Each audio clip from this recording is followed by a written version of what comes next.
গাড়ি ওই পাশে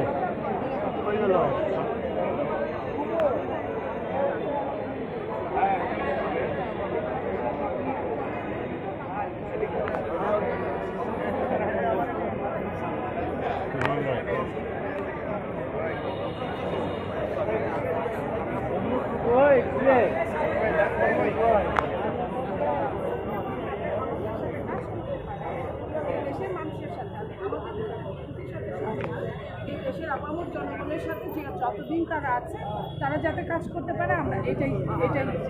এই যে সংখ্যালঘুরা যেভাবে আসলে আন্দোলন করতেছে তাদের উপরে দাঙ্গা হচ্ছে এই বিষয়গুলো আসলে আপনি কীভাবে দেখছেন? এটা একটা খুব সিরিয়াস জাতীয় এবং আন্তর্জাতিক কনস্পিরিয়েসি এই কারণে যে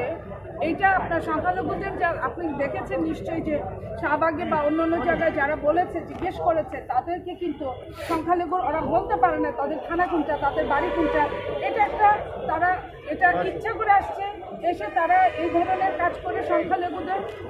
আন্তর্জাতিকভাবে বোঝাতে চাচ্ছে যে সংখ্যালঘুদের উপর অত্যাচার হচ্ছে আসলে কিন্তু তা হচ্ছে না আমরা সংখ্যালঘুদের আপনি দেখেছেন বিএনপি তারপরে জামাত তারপরে সাধারণ ছাত্রছাত্রী তারা কিন্তু সংখ্যালঘুদের বাড়ি তাদের মন্দির পেগোডা গির্জা তারা দিনের পর দিন পাহারা দিচ্ছে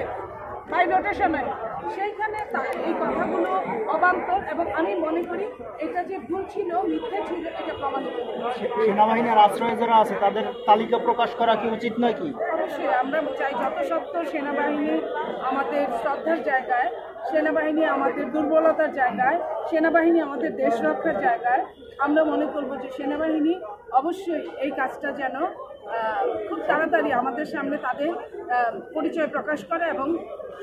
আইনের প্রতি শ্রদ্ধা রেখে আইনের হাতে তুলে দেয়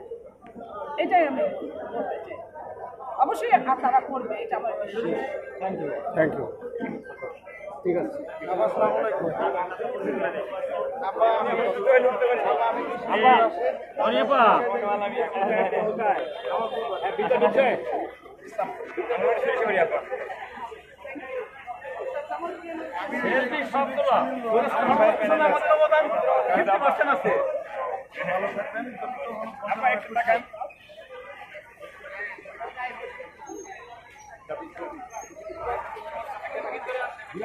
আলম ভাই